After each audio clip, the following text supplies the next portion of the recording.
જંબુસરમાં ચૂંટણી ફરજ પર મુકાયેલ સરકારી કર્મચારીઓએ પોસ્ટલ બેલેટ પેપરથી મતદાન કરી તેઓની નાગરિક તરીકેની ફરજ અદા કરી હતી।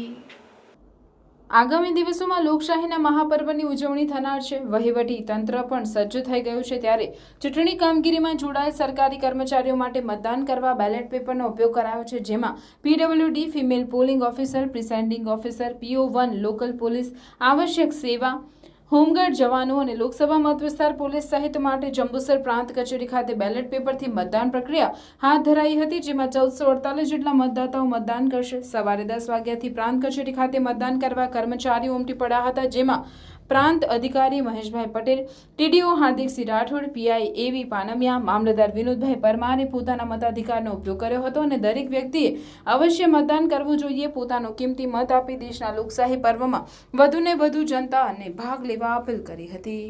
મતદાન પ્રક્રિયામાં રોકાયેલ હોમગાર્ડ તથા પોલીસ જવાનો માટે બેલેટ પેપરથી મતદાનની પ્રક્રિયા આરંભવામાં આવેલી છે, જે અનુસંધાને આજરોજ મેં પણ મારા મતદાનના અધિકારનો ઉપયોગ કરેલ છે અને આપ તમામ મીડિયાના માધ્યમથી હું તમામ દેશની જનતાને આહવાન કરું છું કે લોકશાહીના આ પર્વમાં તમામે વધુમાં વધુ મતદાન કરી અને દેશને આગળ વધારવામાં મદદ કરવી જોઈએ। આજરોજ લોકશાહીના પર્વમાં મેં મારો કિંમતી અને અમૂલ્ય વોટ આપેલો છે।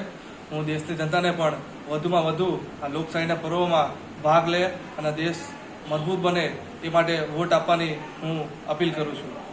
ત્રીજા તબક્કાની લોકસભા સામાન્ય ચૂંટણી 2024ના કામે આજે મારો કિંમતી મત પોસ્ટલ બેલેટથી આપી લોકશાહી પર્વની ઉજવણી કરી। હું સર્વે મતદાર ભાઈઓ બહેનોને અપીલ કરું છું કે તમે પણ તમારો કિંમતી મત આ લોકશાહી પર્વમાં ભાગ લઈ મતદાન કરવા અપીલ કરું છું। જય હિન્દ।